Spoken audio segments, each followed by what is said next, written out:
I'm Cadence Abuse. This is Busybody Podcast, and I'm here today with Fariha Roisin, who is the author of Who is Wellness For, among other books. And this is a really incredible mixture of nonfiction and memoir. And it's a very intense read, and I really think extremely unique in the kind of canon of writing about the wellness world, or just to really make so much of your own personal story. So personally, as a reader, I just couldn't put it down. It was just, I was in the middle of your story, and then I'm talking about my favorite subject of just the culture of healing and health. So I think it's in a really incredible perspective that you've brought, and I hope a lot of people are reading it. Thank you. Yeah, all of it helps. All of these conversations are really helpful. Yeah. Well, there's so much to talk about in this book. And actually looking through my underlining, I underlined so much about your own personal experience. While my mother is not nearly as difficult as your mother, I definitely have a challenging mother. So a lot of my underlining was really resonating with your experience as a child, just kind of with a parent that doesn't have boundaries, we could say, as the most gentle way of saying that. But I have a lot of questions just as someone who literally teaches wellness in this space, and as a white woman who's teaching wellness. There's just so much in this book about capitalism. And I think I'm older than you are, but my own healing, going through being introduced to yoga being a big part of my own healing, and doing that as a white person, being taught by white people. And now, as our culture has shifted, kind of thinking about that again, and thinking about how do I approach that practice, and what do you do even when things can really resonate with you on a human level and be so healing, and also come from such extractivist, really violent histories in so many ways. I don't have an answer to that. And I don't think, there isn't an answer.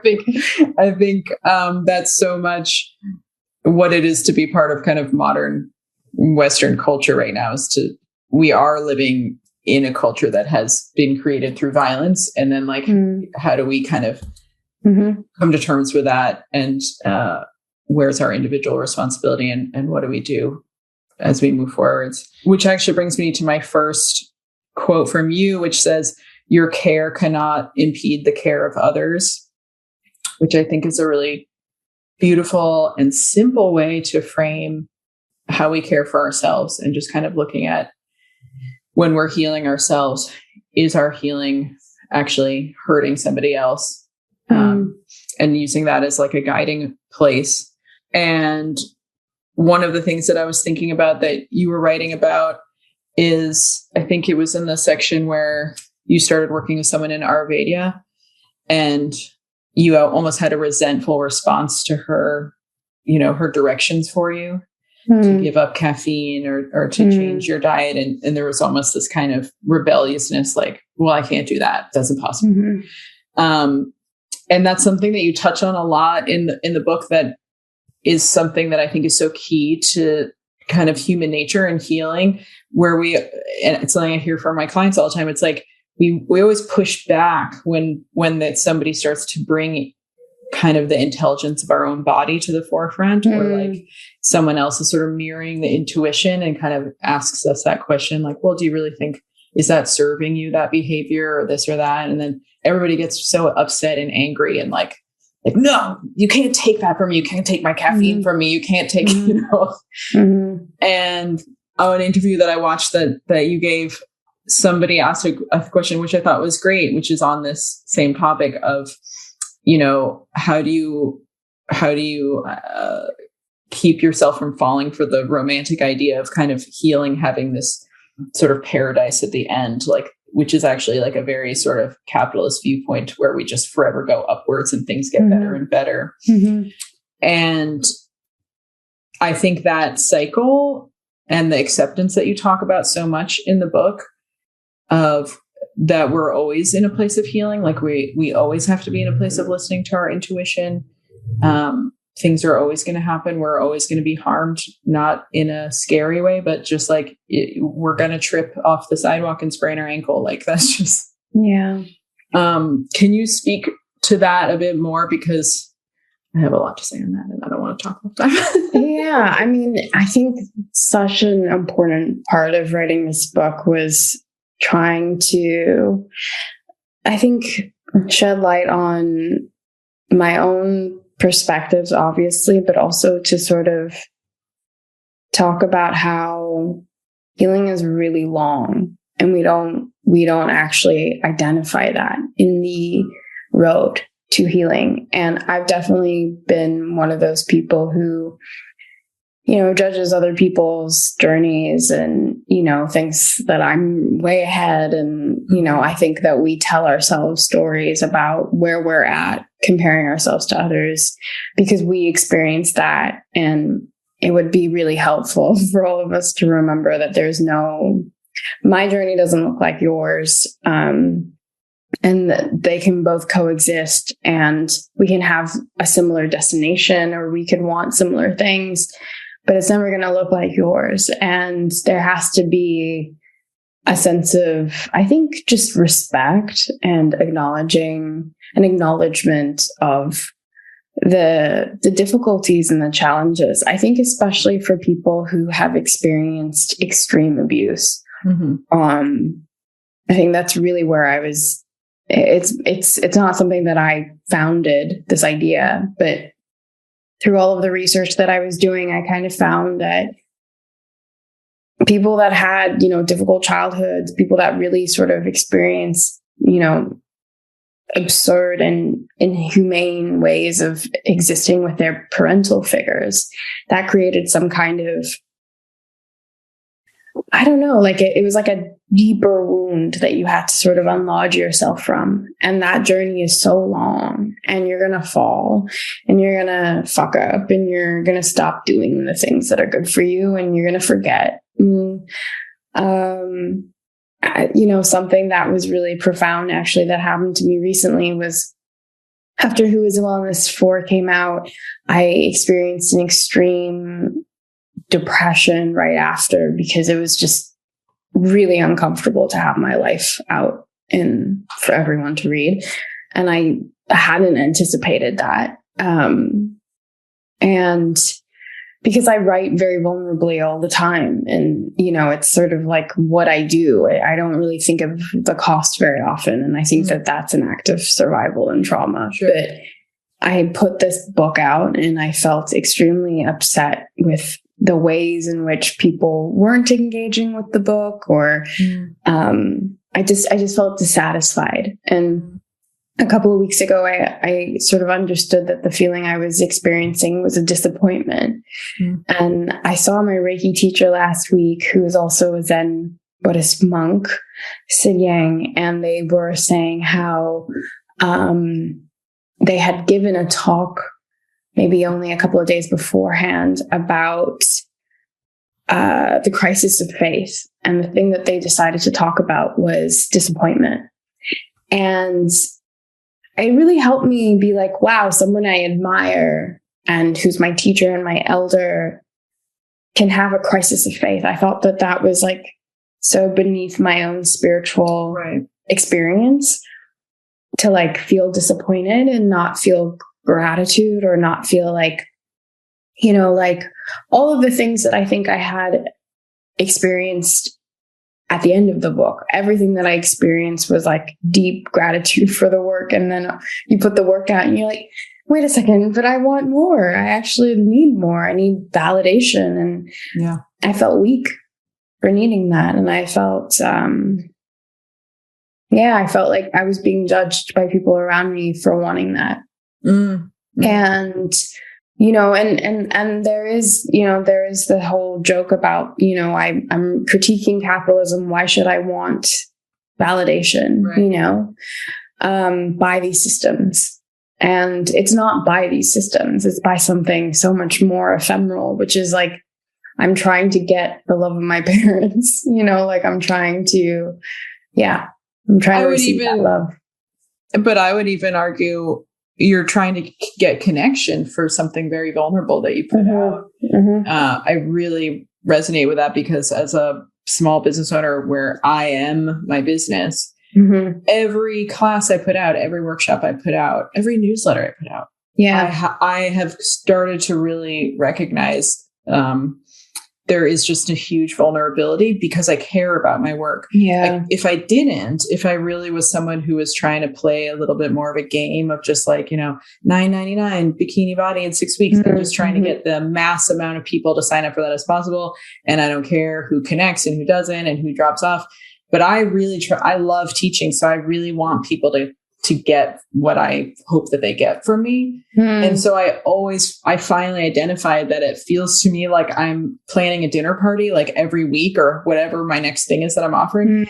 And I planned a whole menu and I really hope everyone shows up. And I have this like intense anxiety of like, will they RSVP? Are they going to come? Will they like it? Do they like it? And it's so, oh my God, it's so hard. It's such a vulnerable place. And I also judged myself of just like, once I recognized that there's a kind of validation there, I was like, well, that seems bad. We're not supposed to really want validation. But I think it also comes from if you're like an ambitious person and you care about what you do, Yeah. And exactly. Put all this work into a book. It's a big deal. You want it to resonate. You want it, you want fan mail. You want people connected. That's real. I think connection is exactly it. You want connection. And I meant like my father, that it's really when I reduce it to it, it's like, I still long for my parental, but it really is like any kind of connection. That's why podcast interviews, anything that I can get where I can talk about the book, I'm like, yes, let me talk because it's meaningful. There is like, this is where I feel actually the most seen because it's like, I'm in conversation with this very difficult thing I had to put out into the world that resonated. That is the deepest honor. So I kind of remember that when I'm talking about the book. That actually brings me hopefully nicely to my next question, which is in the introduction, you talk about how you split the book into 4 sections, and the section that's kind of in lieu of emotions is about self-care, and you talk about tattoos and self-harm and about how your body was never yours as a child and kind of learning to own your body. And I find that such a heartbreaking statement. Like there's a part of me that wants to argue with you and be like, it was your body. But in thinking about it, which is the point of reading people's work, I was like thinking how, well, really as a child, our bodies aren't our bodies. We're such extensions of our parents. And even just being around children or friends of mine and seeing how they just like literally toddle through the world. They don't know that something is too hot to touch. They don't know that they should put a little hat on so they don't get sunburned and all these things. And truly your parents are supposed to teach you about your body and teach you how to own your body. And watching a friend of mine put his little daughter in her swim bathing suit and he pulls it up and she's only like 1.5. So she's like really a baby. She's barely really talking much. And he's putting it around her waist and he goes, is that comfortable? Is that comfortable? And she's just like, And I was like, oh my God, did anyone ever ask me if anything was comfortable when I was a child? You wear this, you put this, it's just like shove it on you. Yeah, exactly. My mom was, and I thought that's incredible. And well, just my question is if you can talk more about what that means to you to own, to like accept your body and to own your body as in your healing process. Yeah, I mean, I know like conceptually or like spiritually, it was always my body. Like I would agree with that. But I think that also children of like sexual abuse, I think also parental sexual abuse is my body wasn't mine. Yeah. For I don't even know how long until I was like 30. Like it wasn't mine. And it was an extension of completely my mother's because she had done what she had done to me. And there was also this like, it's hard to talk about, I think still, but it's why I talk about it, like incest is very confusing and it's in your skin. It's something deeper. It's like very like, like as I've healed, I've understood sort of like the power of it. And like, the ways in which like your whole life you were made to feel like you're some disgusting remnant of somebody else's desire or like anger, you know, like, whatever it is. I don't know. It's like a really hard thing to be in your body when you have been dominated, controlled, and like completely removed of your own entity.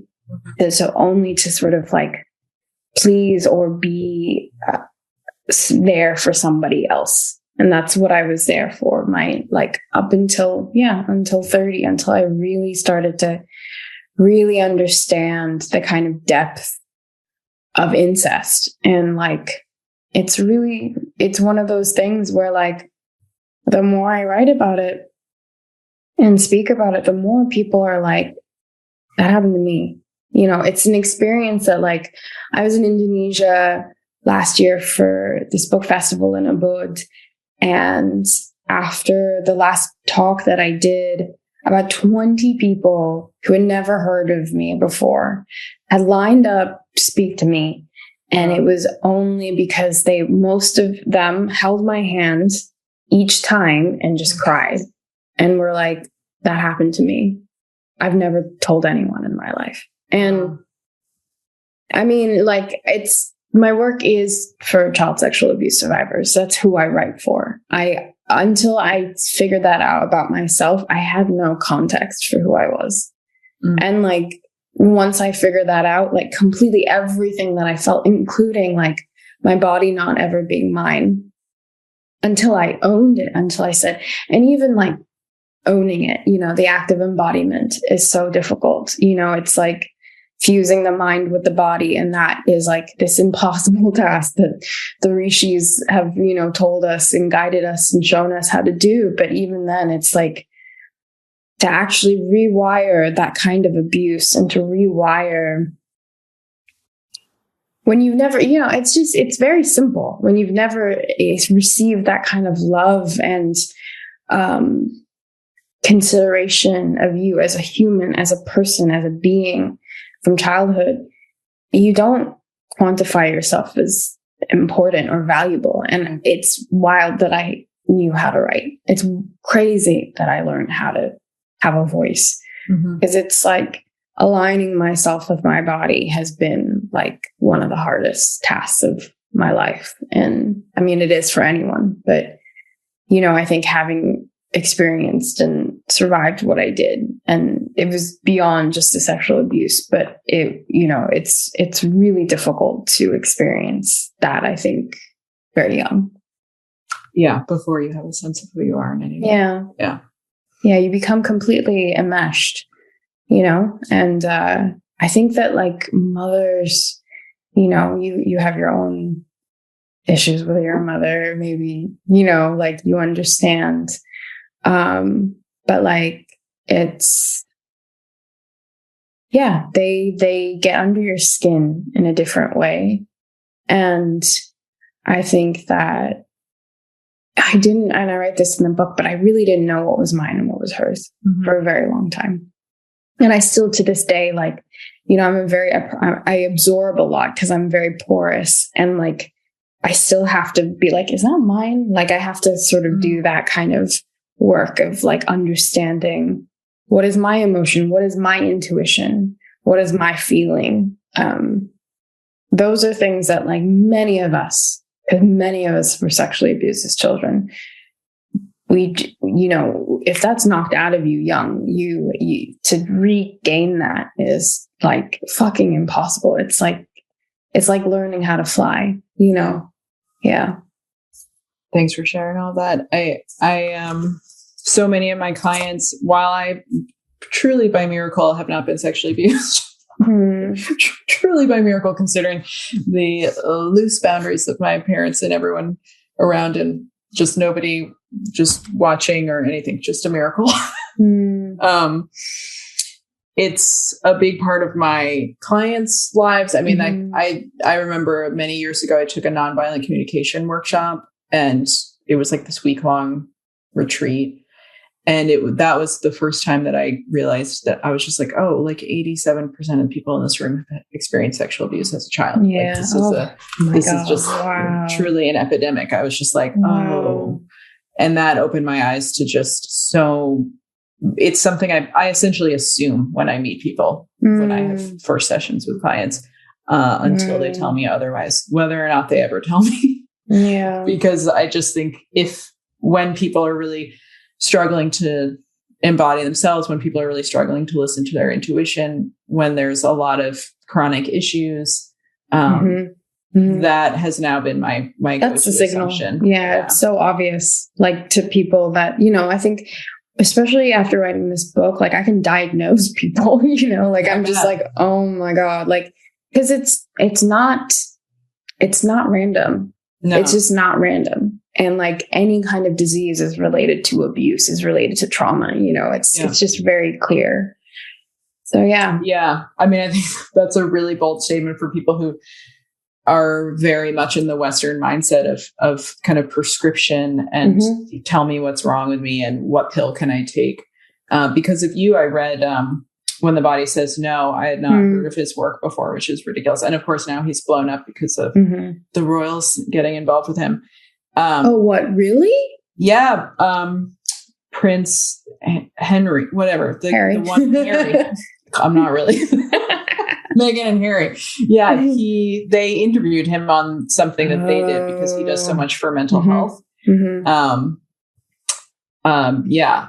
I did actually watch their Netflix special, and I will say I found it very moving. I lost a parent as a child, and I was like, his whole journey and his finding Meghan is so much about, it's just all the loss of his mother. It was a beautiful story, I thought, of grief and what trauma that it never gets spoken about, like how that carves a path to him kind of sort of almost magically, energetically finding this woman who really, at the end of that, I was like, there's no way he didn't at some level intuitively know that she was going to help him leave that family. Like, that to me was this ultimate healing. Like he found someone who was going to help him pry loose.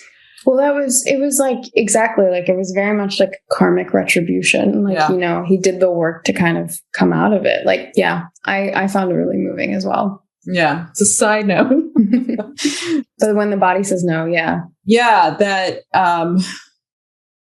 I think such a big part of my work is trying to help people connect all of those pieces, that our whole lives, are going to be expressed through our bodies. And so someone coming to me and saying, my shoulder hurts, it's been hurting for the last 7 years. For sure, there's a layer that's literally just like, well, what's a daily activity you're doing? And they're like, oh, well, whatever it is, I sit at a desk kind of sideways, blah, blah, blah. And I'm like, okay, let's change your desk, blah, blah, blah. That's going to help. There's always that surface layer. But often always on top of that, there's just a whole through line of even just why has this been in pain for so long and you have only addressed it now? Like that always fascinates me. Fascinates me in my own body, being on, like, realizing you've been uncomfortable for months with something and then being like, why did I just let that happen? So strange. Strange how easily we accept being in pain or uncomfortable and feel like that's okay. And then somebody's like, oh, did you try these sneakers? And you're like, oh my God, I'm not in pain anymore. I was in pain that whole time. Yeah. Whatever it is, whatever the issue is. You have a whole section. I want to just read it. A little quote of yours, if you don't mind. Basically, you're saying so much of the work of oppression is about policing the imagination. One of the hardest parts of healing from childhood trauma is unlearning the impact of something that gravely affected your expectations and experience of life. This is why mental capacity strain and processing are all important aspects of wellness. Can you speak just a little bit more about that? Because that's such a beautiful and challenging thing to articulate. And you speak so much in your book about the power of sort of intuitive and energetic healing, which is just so not part of Western medicine. Yeah. What would you like me to talk about specifically? I love the idea of bringing the word imagination into healing. And it's something I deal so much with people's fear. People are always telling me a through line that I often hear that, and now this has become a question that I ask people when I start to kind of hear this sort of repetitive thinking. People will say, I'm really scared this knee problem, for instance, is going to make me infirm. I'm really scared, but they see this compounding thing. So finally, I just ask them, is there someone in your family who's like bedridden? And often there is. And it's even more interestingly, it's often not someone directly related to them. It's not a parent.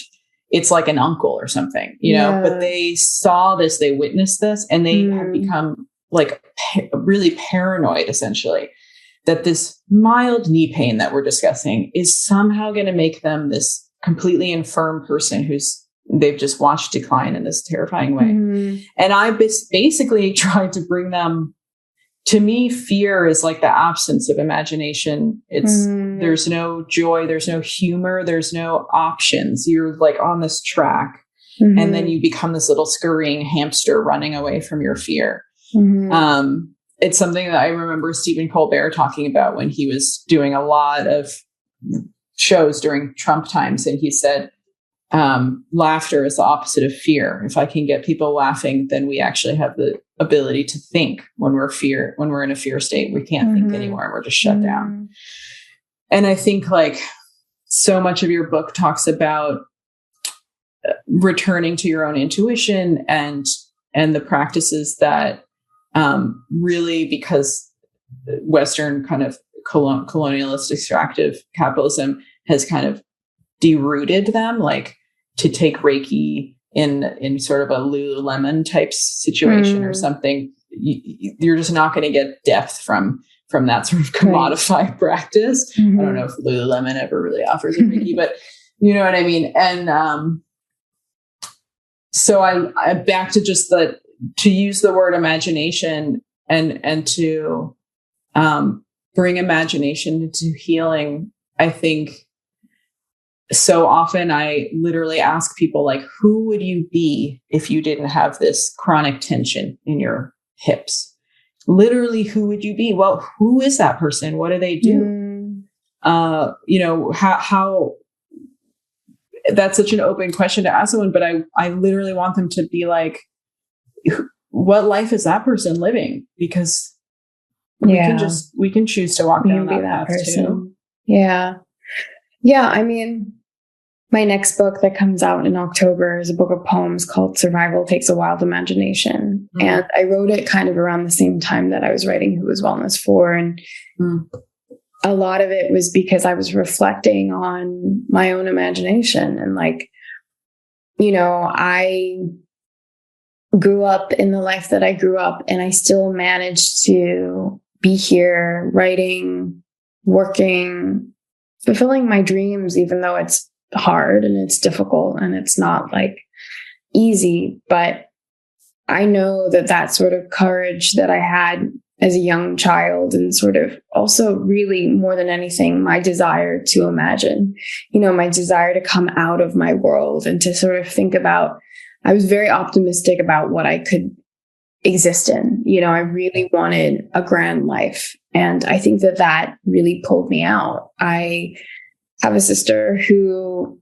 experienced similar experiences that I experienced as a child, because we grew up in the same environment, but she was 7 years older. So she survived a lot of things too, or she experienced things differently. Like, my mom tried to burn the house down when I was 13, but my sister was 20. So she had a better understanding of what was happening. Maybe she wasn't as afraid, so it didn't affect her as much. Whereas for me, I thought that my life was going to fall apart. Like I genuinely thought that I wouldn't wake up in the morning. And in sort of like in an opposite way, that really affected me. Whereas like what kind of pulled me out of my life and my abuse was my kind of ability to move away from my emotions and imagine and to think and to dream, really to dream. And, my sister is very much still in the trauma with my mom. And, she still lives with her, and it's still very much her existence. And that's her choice. We've talked a lot about it, about choices and responsibility.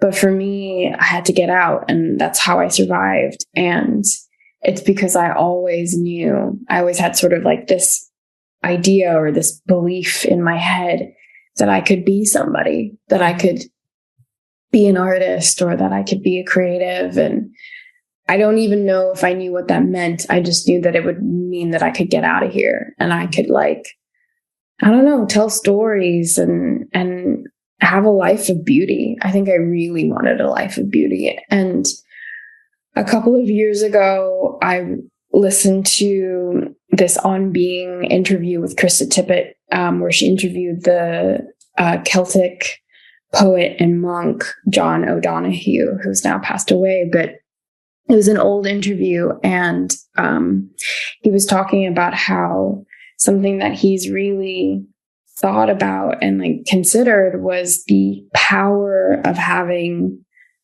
something beautiful in your mind to return back to in hardship.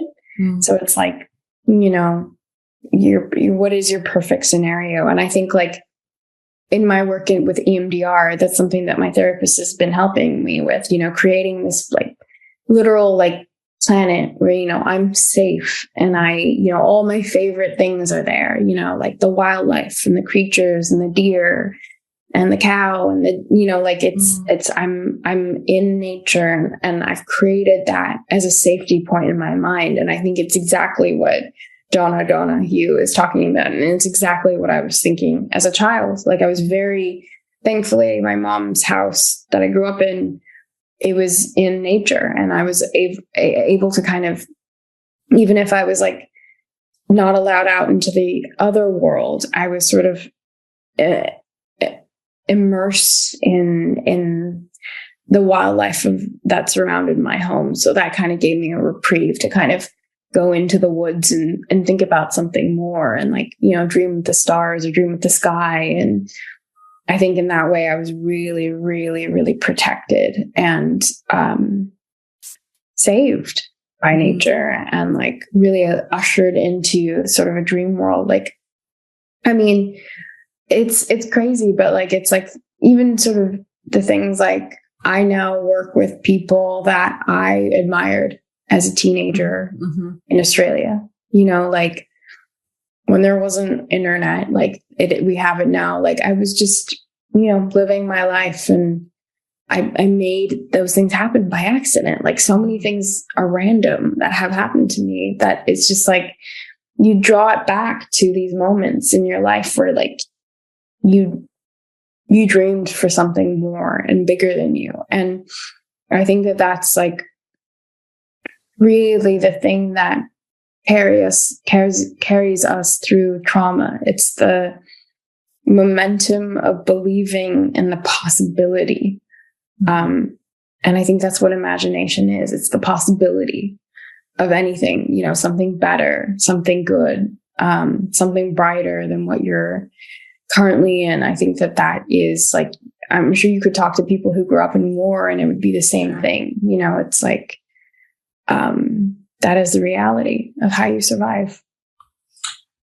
That's so beautiful. And it speaks so much to the kind of self-care that you talk about, often the more Audre Lorde Bell Hooks version of self-care than something in like Allure magazine, which is really, I think it's easy for people to push away things like imagination, beauty, contemplation, dream as somehow kind of frippery or just silliness, because we live in such a progress or like production oriented way of living. And so many people feel like they don't have value unless they're productive every day, and to just, that's lazy to sit and think and dream and look out the window. And I mean, you clarified some things for myself, just speaking then, that in my own childhood, I was always in my head, and always had just rich dream worlds. And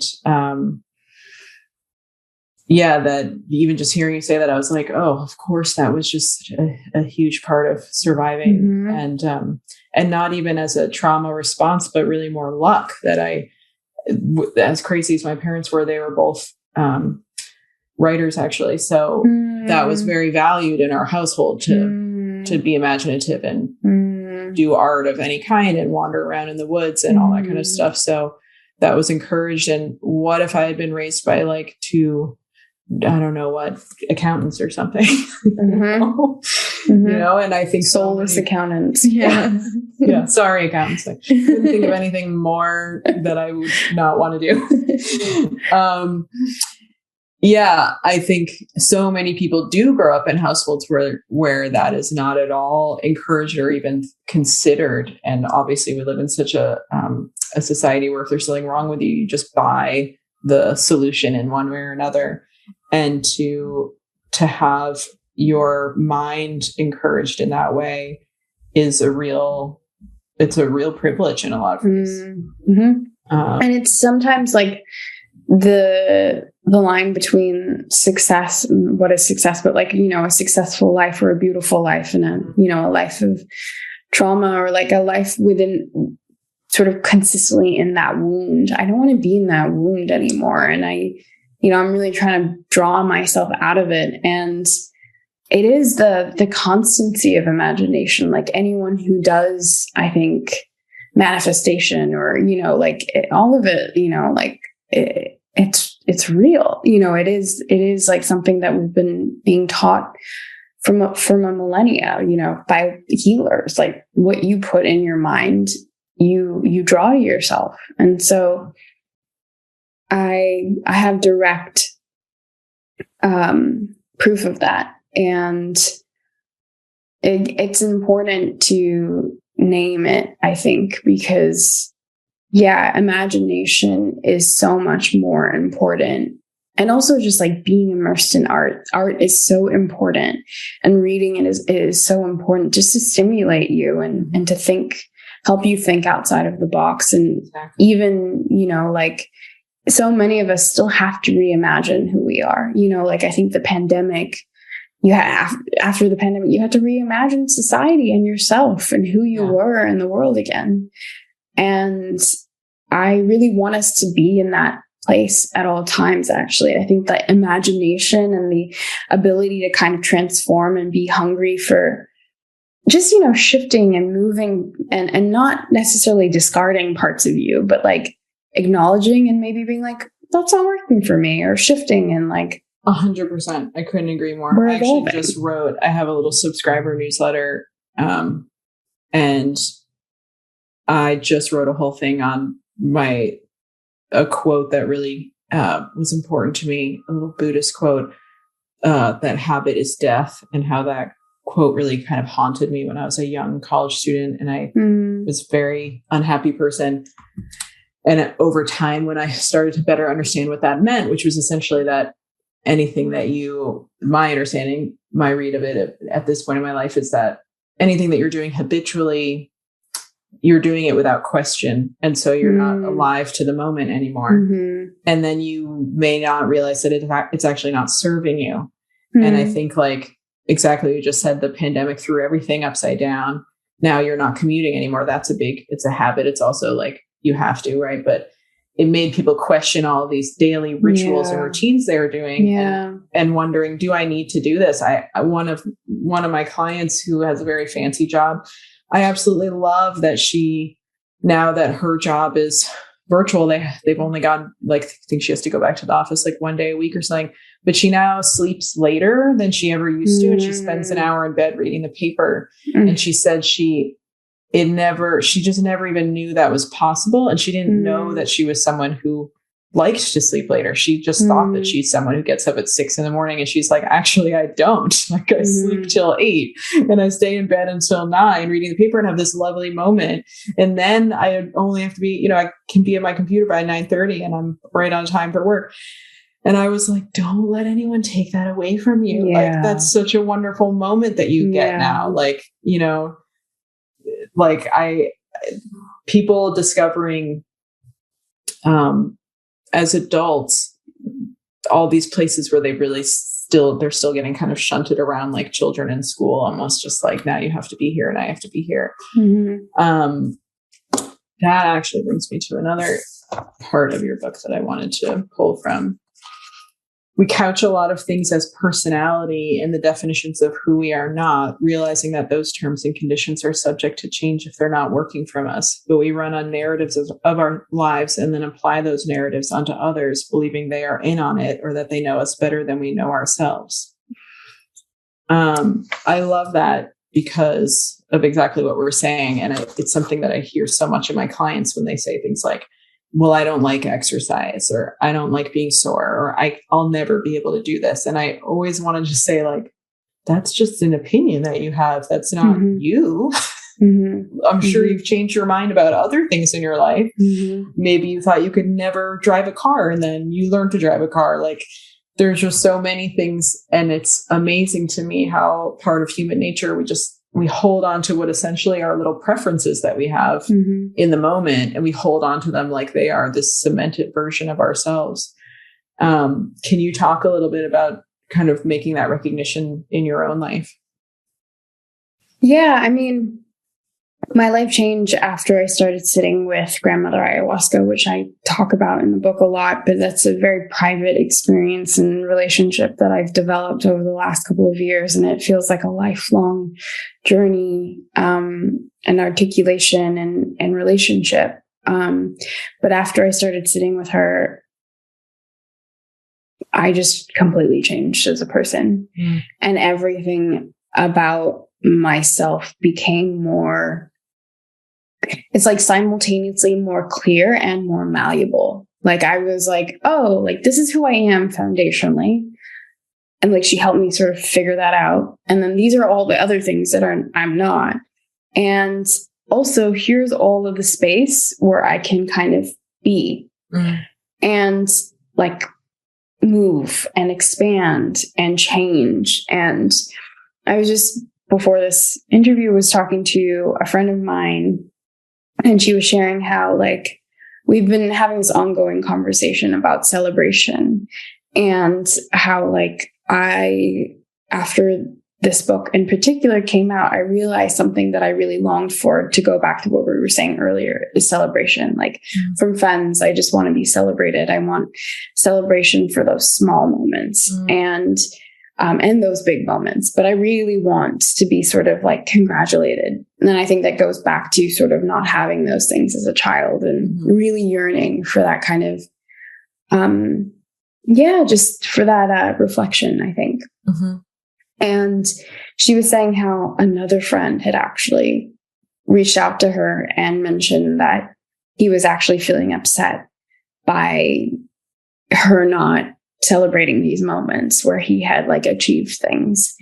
And she was just saying to me how, like, it was just really helpful for her to hear that, and how, like, encouraging and powerful it is when someone's vulnerable to you about what you need, because it allows you to kind of meet them at that need. And I think it helps you shatter sort of your own judgments, or like, you know, because she was saying how, like, when she sees me, she's just like, you're fine. I've sort of gotten that my whole life. Like, you're fine. You're great. You're just succeeding. Like, what do you mean? Your 5th book's coming out. You're great. Like, everything's great.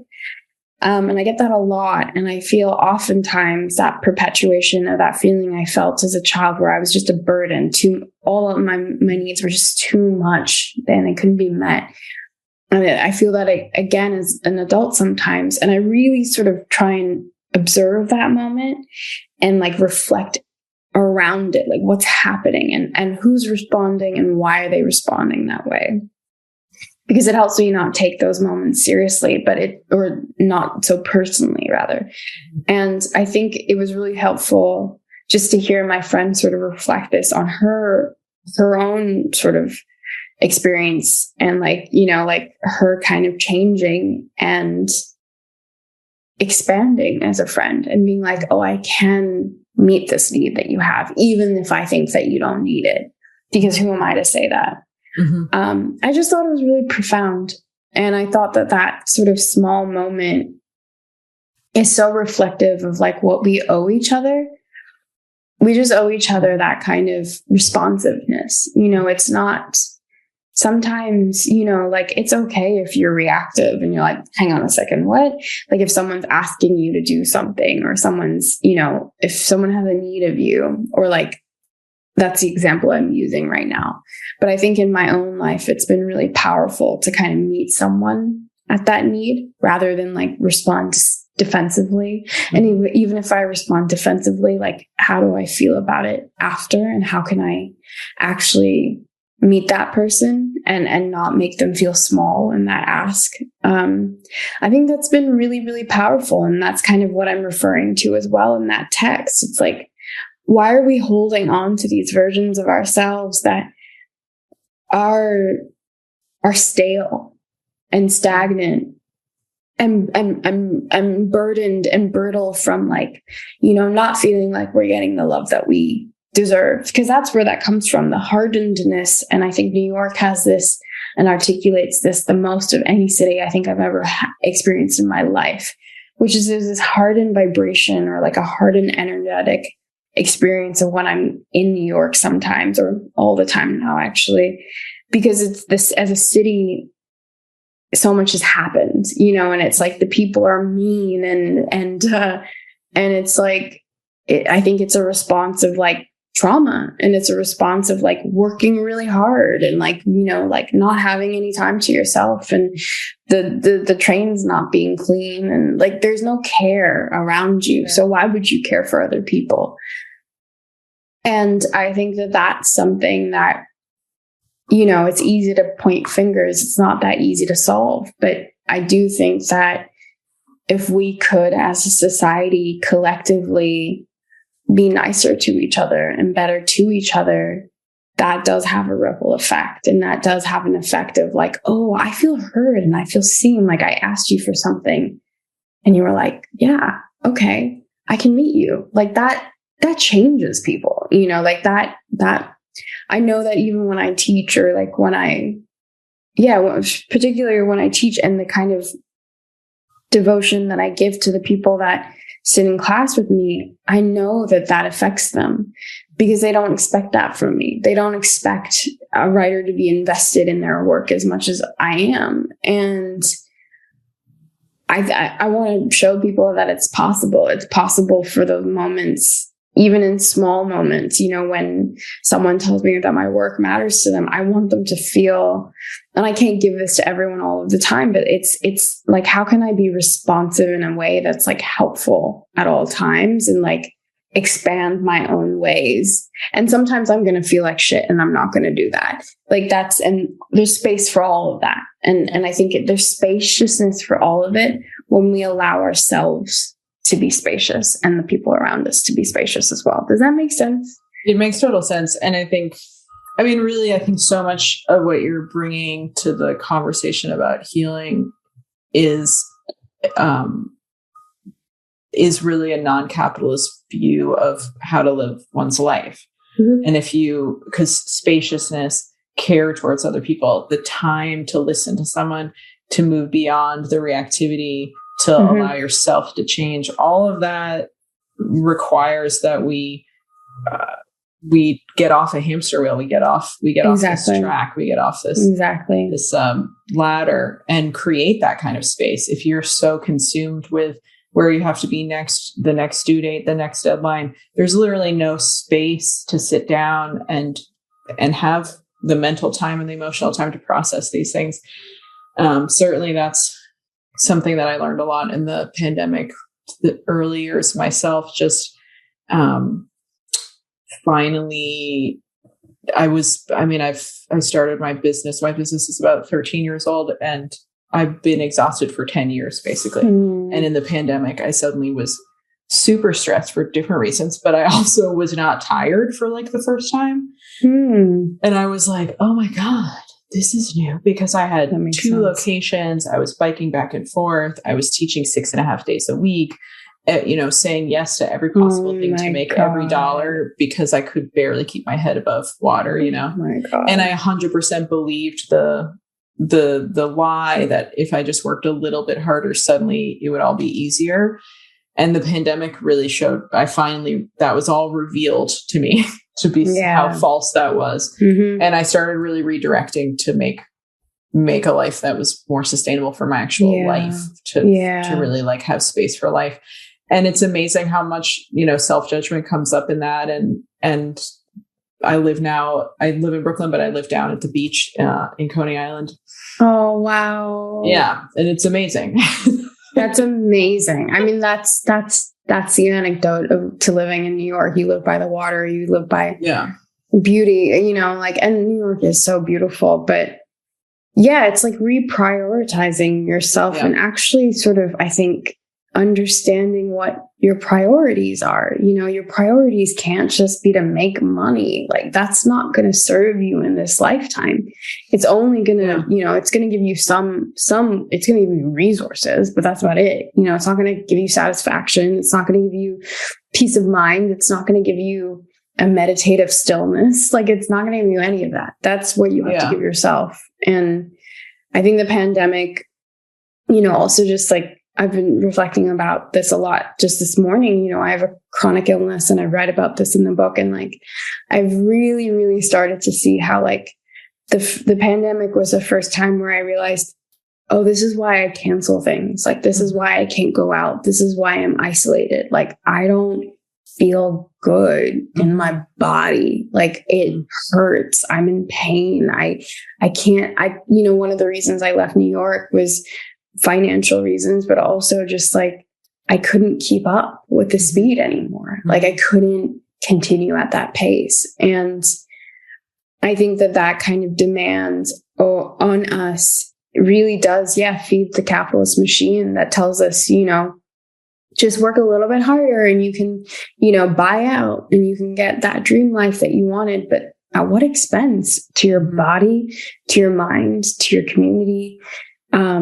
And also, like, is that the way that we should be living? Like, I don't know, so I think it's about sort of the Tower card. I kept thinking that when you were talking, like the Tower card in tarot, which is like, when you see it, it's just like things are collapsing. And I feel like, I've been getting the Tower card pretty consistently for years now. And I've been feeling that around me, like everything's just sort of collapsing, like those friendships or those relationships or those, things that I felt were cornerstones in my life, like keep sort of revealing or shattering. And it's always for the best. I mean, we've just moved through so many eclipses, and that was the whole point of these eclipses, just to like clarify all the time, clarify. And I think that like, if you look at the world or the universe in a more global, holistic sense, I think that we are being taught these lessons, shown these lessons because of the sort of graveness of what we've societally experienced through colonization that we still haven't even begun to speak to. We just only started to say the tribal names of territories, we don't really know shit. Like, I'm guilty of this as much as anyone. Like, I don't nearly do as much as I could. And I think that Whose Wellness For is not only a book for others, it's a book for myself, just to sort of stands as a testimony that I do think it's possible. I do think that it is like what I see for the world and for the planet is true, and it is able. I believe in revolution. I really do. But it means and requires all of us to kind of shatter those expectations of who we are and what we want to do. And it doesn't mean that you can't make work for yourself, or, like, I want to be an artist. I want to make, all kinds of work. But I also really want to dedicate my time to this planet and to the people on this planet to understand how I can not only heal myself, but I can heal with others. And I do feel like that's what's missing in a larger, broader scale in American society, like a desire to care for other people. It just is lacking. It doesn't exist like that anywhere else in the world except America. That's very true. So I want to just underline what you just said there, that doing that work doesn't mean that you don't live in the creativity that you want to live in or the beauty you want to live in. Because I think when people hear that idea of kind of the tower concept, that allowing these concepts of yourself to break away, changing your lifestyle potentially, or kind of changing your view on what your life is going to be like, it sounds really scary, and people feel like it's only work in some way. It's like bad, and it means that like you can't watch Netflix and you can't like eat a plate of nachos or something. Yeah. And I'm like, no, all of this like building your intuition, kind of chipping away at what is it that you actually is bringing you joy in your life, what is actually fulfilling you, like that can just lead you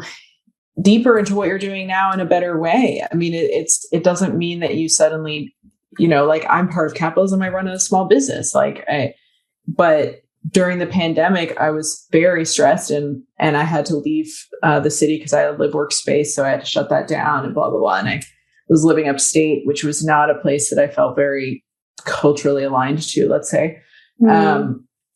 And I felt very isolated and was super depressed. And I kept a little gratitude journal. But, it really taught me a lot, which was that every day that I taught and I connected to people and I got that validation, but also literally just that human connection, I always had a better day. That and walking my dogs and seeing their joy wherever we were in nature. And that helped me guide myself. So I was like, teaching, good. Connecting with my dogs in nature, good. Let's do more of this. And so when I moved back to the city, I was like living where I used to walk my dogs and drive there. And now I like walk out my door and I can run them off leash and watch them enjoy. Like that helped get me. It's not like I stopped running a business and decided to go live on a desert island. I was just like, let's do this in a way that doesn't exhaust me. Let's do this in a way that's fulfilling. Exactly. And I think that's the like sort of the other part of it. Like everyone's involved in capitalism. I sell books. Like I'm not trying, like I think that it's frustrating because I think we're still at this place of like capitalism bad. And it's true. And capitalism is bad, but it's like, we can't divest from it. We're fully in it. Exactly. So we have to understand, like, I think that what has been really big for me is that if I live a life that's sort of anti-capitalist in the sense that I give back immensely, I'm not exhausting myself. I'm taking care of myself first, but I'm giving as much as I can and having that understanding that the more you have, the more you give. That's just as simple as it is. Not putting the labor on people who don't have anything to give, as much as they can. Like that's not always possible. And also like just having more, understanding equality in society. That's really what it means. Like how can we have a more collective, shared, mutual society where everyone's taken care of? And that's not a bad thing. Like your life is not going to be more lacking if you give something to somebody else. And I think capitalism makes you feel like you should want everything all of the time and it should all be yours. Like you can't share it with other people because you don't want their probably little hands over. It's bizarrely a very scarcity mindset for people who actually have a ton of resources. Exactly. It's crazy how selfish rich people are. Like, the rich, because you can see the ultra rich, 1% of 99% of the resources. That doesn't make any sense. That doesn't make any sense. Elon, it's ridiculous. And I think that we can safely say that billionaires don't give a fuck about us. And that, the hoarding money, as we were being told in the 80s and the 90s, is a great thing, but it's not actually. It's deeply destructive to the entire ecosystem of the world because, of course, it is. We are an ecosystem. Right. We cohabitate, and we pretend as if we're above nature, and yet they are the entire blueprint for how we have to exist. Nature also has, big cats, dangerous animals, that prey on, there is a system, but it's understanding, I think, I don't know, what is what and who is what, and how we can coexist, how we can share space together, which is not where it's not completely power grabbing and extractive. Like we can actually like all have something to offer. I know it sounds so corny and maybe impossible to people, but as Robin Wall Kimmerer says a lot, you know, like we did once live in these societies. Yeah. These collectivist societies, we lived in them. You know, we capitalism is 200 years old. Like this is not a very long time in the conception of our humanity. So it's not impossible. So like just what we were saying earlier, it's like you have to shatter the belief that capitalism is the be all end all. Like it's not, you know, like, you know, that phrase that people I've heard often say, you know, people believe in the end of the world more than they believe in the possibility of destroying capitalism. That says a lot about who we are. And about, you know, says a lot about advertising and what we're being told about who we are. It's not actually real. I could make a parallel directly to people's bodies. I mean, people believe that in aging and injury and chronic pain and death much more than they believe in any kind of radical healing. Totally. Like yeah. We're so just labeled like that kind of outside prescription. I have a client who's in her 70s who was going to get a hip replacement, and I have so far prevented that from happening. I think that would be a really bad idea for her. I'm not against hip replacements, but for her in general, I think that would really not be helpful for her. We've just been doing some exercises and her pain is really far diminished. Like it's really almost gone, and her walking is way better and all this stuff. We do these on Zoom. She's like hilarious. She answers our Zoom calls in her little cardigan with her little crucifix on. And she's like very, very close to the screen. And we do all of our exercises together. And every week she says, well, the pain is a lot better. I'm not sure why. And I said, has anything else changed in your life except that we've been doing these exercises? And she said, well, no. And so finally last week I was like, is it because I don't have a white coat on with like my name on the front? Is that why it's really hard for you to believe that doing these are helping? And she got kind of embarrassed and laughed. But I was like, because you keep telling me about how that doctor who spent 15 minutes with you and didn't ask you if you exercise and he didn't ask you anything about your history, how he told you that you have this bone on bone bullshit, which PS is not a real thing. Bone on bone doesn't exist. And terrified you, but gave you this image of your hip that's stuck in your brain now because he had all this authority with his white coat on. He has never spoken to you again. He didn't care about you. Walked in and he saw old lady with a hip problem. You talk to a surgeon, they're going to cut, you know? And I said, I've spent months with you now, months with you. I've talked about the ankle break that you had that you think that her intuition says is part of this hip pain that she had 20 years ago, this ankle. And I said, I believe you. Let's work on the ankle. I believe you. Yeah. We did all this work together. And, you know, it's just hilarious. She can't let go of this outside perspective, this other person, this authority. And I think we live in this culture where everything is constantly telling you, especially as women too, that how our bodies are wrong and how everything is negative. And it is so radical to break away from that and say, I can heal. I can have clarity on my own. I can connect to my own intuition. I can just literally just shift out of that track and believe that it's possible for me to live a different life and feel differently in my body. That is like decolonization completely though, because like something that we don't think about through colonization is the way that women have been completely told lies about who we are through psychology, through, you know, these medical worlds that have really, you know, focused on convincing women out of our emotionality and therefore our intuition and our power. I mean, 9 million witches were burned throughout the, you know, Indo-Americas. And so like, I just think about that lost knowledge and the ways in which women have always been targets for masculinity, war, and through power grabbing. You know, we were the first power grab, you know, and I think that like thinking about women and property, Silvia Federici is this amazing Italian philosopher and writer. She writes about this a lot. You know, there is a direct correlation between capital and like, you know, slavery and women and women's 100%. Bodies in particular.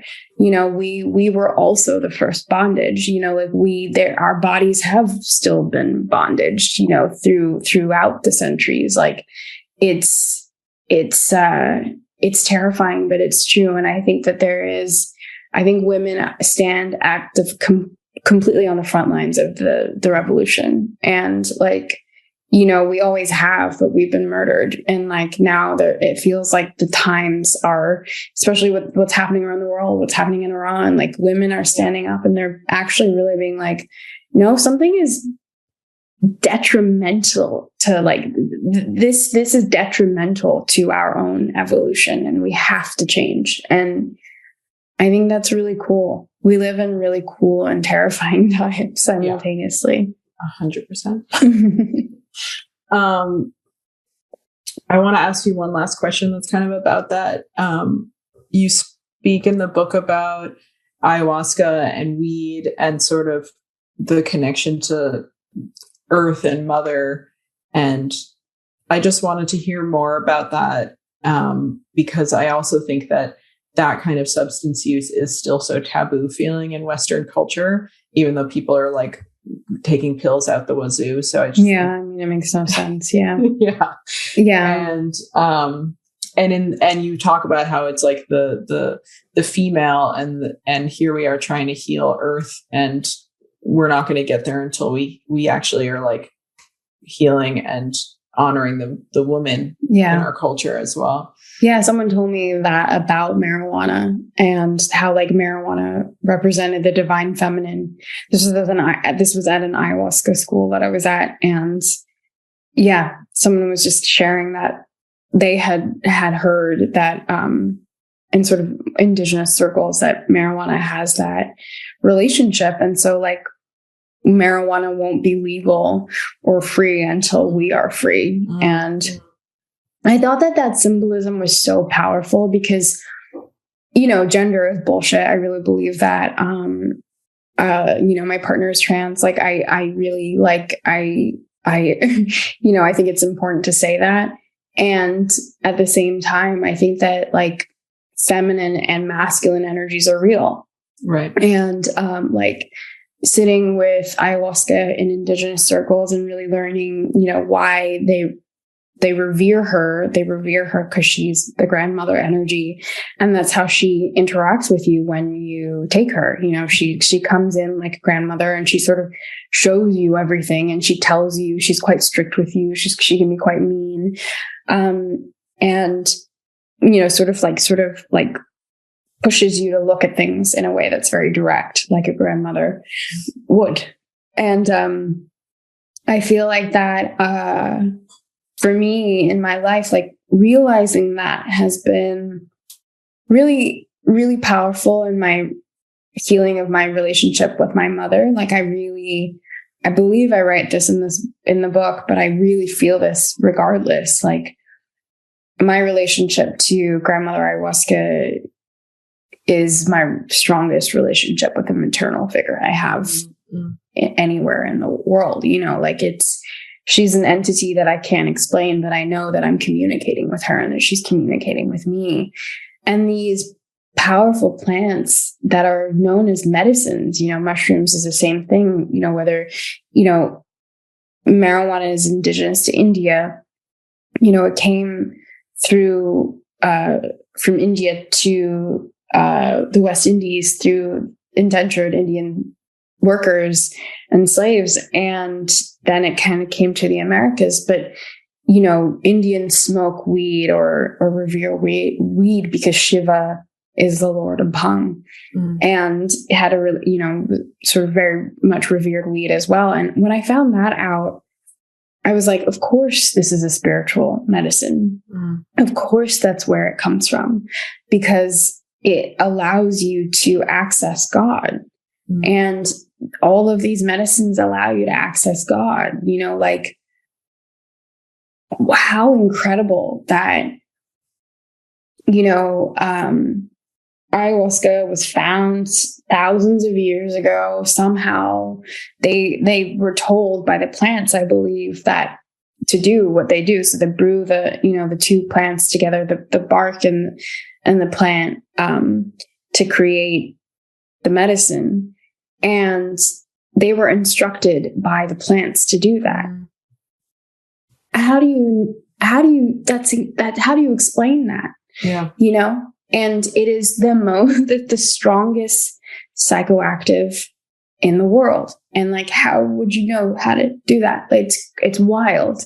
And I think that these things, like we, in our Western world and civilization, we remove and have removed God and spirit from everything and the divine from everything. So that's why scarcity is there, and it's very easily taken over because you don't have trust in anything anymore. You don't have trust in God. You don't have trust in something higher.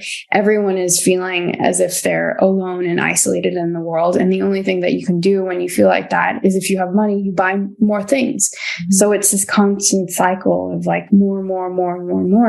And even it's crazy when like major capitalists sit with medicines. Like, I don't understand. It's like you see the whole world in a medicine. In a mushroom journey in 6 hours, you can see the entire universe and understand how insignificant and empowering it is to remember how insignificant you really are. And then you can still come out of that and then capitalize and encroach on other people's property and money. It's sick. It's really sick. And I think that these medicines are a reflection of us, and they show the power and the devastation that we are. That's why a lot of people, when they do ayahuasca, it's hard, it's disgusting, it's ugly, because you're being faced with the realities of the universe. But to go back to women and the power of women and the power of the land, I mean, rematriation and really sort of giving this land back to Indigenous peoples, I think will help heal us and the wounds that we haven't yet understood, because we are not in the right relationship with the land. And, I moved into this home recently. I'm in a new home, and I moved in with my partner. And one of the first things I did was I thanked the land. Mm-hmm. And I thanked my elders for allowing me to be on this land, those who I don't know whose land it is.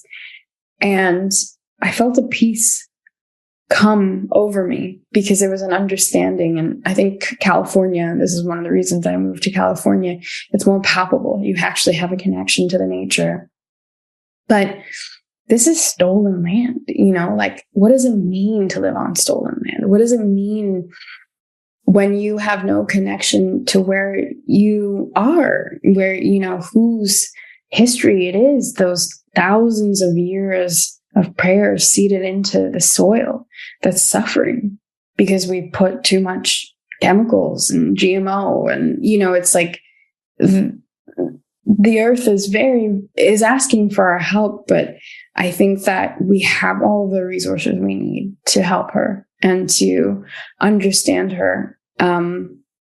And to bring her back and to revive her, just as we have all of the resources to do that for ourselves, and to be, loving and caring to one another, and to actually show up as a society. I don't think it's impossible. And I believe in it completely. Thank you so much. I feel like we could talk for hours and hours. Thank you. But this was really wonderful. And I will link obviously to your book and anything else. Do you have anything coming up that you want to let people know about? This will come out in a couple of weeks. Okay, cool. Yeah, I think by then the pre-orders for Survival Takes a Wild Imagination will be up. So I'd love for people to pre-order the next book and read it. Yeah. That's wonderful. And I love that title. That ties in so nicely with everything. Yeah. I know. Thank you so much. Thank you so much. Yeah. Thank you.